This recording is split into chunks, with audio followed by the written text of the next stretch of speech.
Bonjour. Aujourd'hui, on va parler du verbe, le cœur de la phrase. Pourquoi on appelle ça le cœur de la phrase? Ben, tout simplement parce que le verbe fait battre la phrase.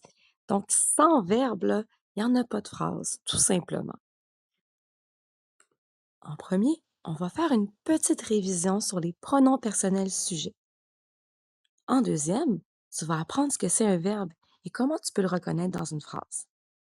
Finalement, tu vas apprendre la différence entre un verbe à l'infinitif et un verbe qui est conjugué. Alors, tu te souviens, on avait vu les pronoms personnels. Donc, il y a deux sortes de pronoms personnels. Il y a les pronoms personnels sujets qui sont singuliers, donc lorsqu'il s'agit d'une seule personne, et il y a les pronoms personnels sujets pluriels, lorsqu'il s'agit de plusieurs personnes. Alors, on a le je, qui est la première personne du singulier. On a le tu, qui est la deuxième personne du singulier. On a le il, le elle et le on, comme troisième personne du singulier. Le on n'en parlera pas encore aujourd'hui, mais une autre fois. Ensuite, on a le nous, la première personne du pluriel. Le vous, la deuxième personne du pluriel. Le il et le elle avec un S, comme troisième personne du pluriel. Alors, ici, c'est quoi un verbe? On a les mots suivants. Marcher, courir, manger, rire. Qu'est-ce que tous ces mots-là ont en commun?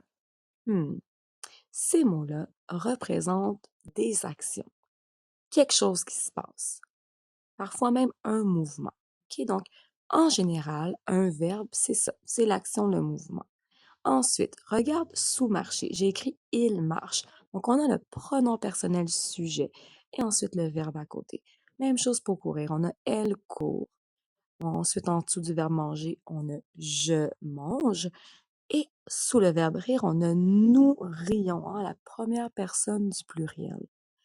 Donc, maintenant, il y a aussi des verbes qui ne représentent pas des actions, mais plutôt des états. Donc, on a l'exemple de la petite fille avec le verbe être, hein. Je suis forte. Ensuite, on a le petit garçon, là, il baille, hein, lui, il est fatigué, hein, ouf. Donc, ça aussi, c'est encore le verbe être. Et on a deux grandes personnes, nous sommes grands. Donc, le verbe être, c'est en effet un verbe. Mais c'est pas une action, hein. Quand on dit je suis pas en train de faire une action. C'est plus un état. Il y a d'autres verbes d'état qu'on verra plus tard. Maintenant, comment on fait pour identifier et reconnaître un verbe dans une phrase? Parfois, c'est pas toujours évident, mais c'est possible de le faire grâce à un truc qui fonctionne à tous les coups. Donc, c'est en encerclant le mot qu'on pense qu'il est le verbe avec le ne en premier et ensuite le pas. Je t'explique. Regarde dans l'exemple suivant. Jean-Baptiste aime beaucoup Roblox. Ensuite, hmm, on regarde, on réfléchit. OK, moi, je pense que aime, c'est le verbe. Alors, je vais faire cela.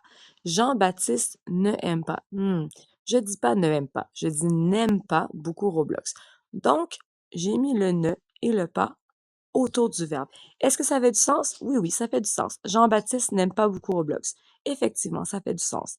Parce que si, par exemple, j'avais pensé que beaucoup était le verbe, j'aurais pu essayer la chose suivante. Jean-Baptiste aime ne beaucoup pas Roblox. Est-ce que ça fait du sens? Non, pas du tout. Alors, voilà. Maintenant, c'est à ton tour de t'exercer. Regarde la phrase suivante. Le chat saute dans le sapin. Je te laisse quelques secondes pour réfléchir, pour trouver le verbe. N'oublie pas d'essayer le ne pas. Le chat ne saute pas dans le sapin. Effectivement, le verbe c'est saute. Bravo! Maintenant, pour la troisième partie du vidéo, on va parler de la conjugaison. C'est quoi ça, un verbe qui est conjugué? Donc, regarde, je t'ai mis des petites poupées avec des verbes. Donc, il y a le verbe courir, rire, jouer, marcher. C'est un peu pour te donner une image que le verbe à l'infinitif, c'est un verbe, c'est comme un verbe qui n'est pas habillé, qui est en sous-vêtement. Et quand on le conjugue, on l'habille. On l'habille avec 2 choses principalement.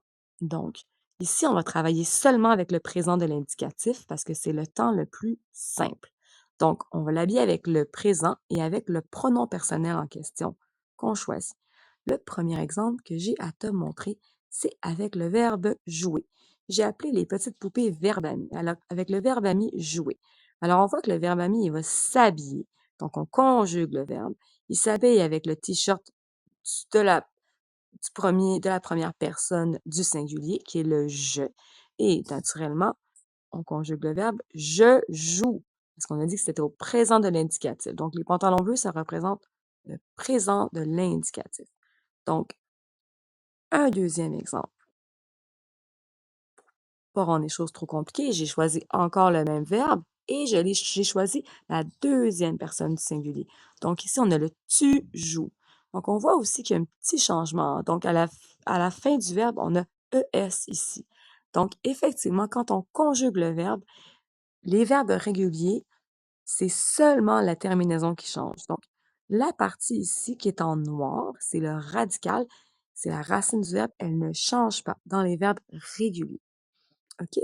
Donc, voilà, c'est ça, conjuguer un verbe. C'est quand on le change avec un temps verbal et avec aussi un pronom personnel sujet. Donc, maintenant, maintenant, après avoir vu cette vidéo, tu devrais savoir que le verbe, c'est un mot qui dit ce qu'on fait, ce qui se passe ou qui décrit un état.